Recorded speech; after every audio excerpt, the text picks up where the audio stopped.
Mabuhay! Welcome to Maasin Litik River. So, nandito tayo ngayon sa Maasin Litik River at ipapakita ko sa inyo kung ano yung mga activity nila dito dahil ito ay isa sa pinakasikat at dinadayo ng mga turista. Let's go!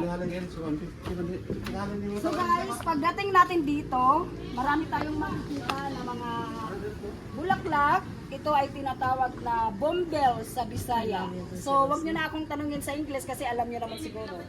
Then ito guys, ito ang tinatawag namin na nipa, palm tree or pawod. In Tagalog, pawid. Ito ang ginagamit namin pang bubong sa mga bahay namin guys.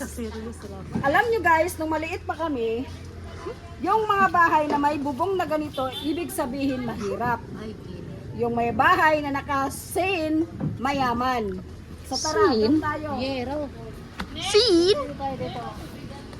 So ayan guys, as you can see, maraming mga bulaklak dyan. Na ano, tsaka yung mga tour guide natin dito. Nag-iigi sila sa pagtatrabaho nila. And, ato, ayan, naglimpit na. Ito si Dave Alcantara, ang pinakamabait na tour guide dito guys. Ito ay single but taken. Single but not available. Ala. Let's go!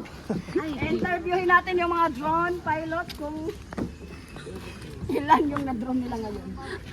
So dito tayo guys, tayo lulusot dahil may turista doon. Malusot sa luma. Lulusot tayo guys. Let's go! Ayan, nandito na tayo ngayon sa area ng mga drone pilot at ito ay i-interviewin natin sa ganitong sitwasyon nga na walang masyadong turista kung isa ba itong nakakapekto sa kanilang pangangailangan sa pang-araw-araw dahil nga bumaba ngayon ang income namin. So, ito si Kuya. Wala, wait, interview! Wala! Boys, wala!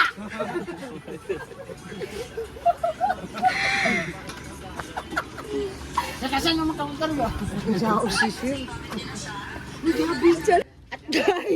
At dahil doon guys, Nabugbog.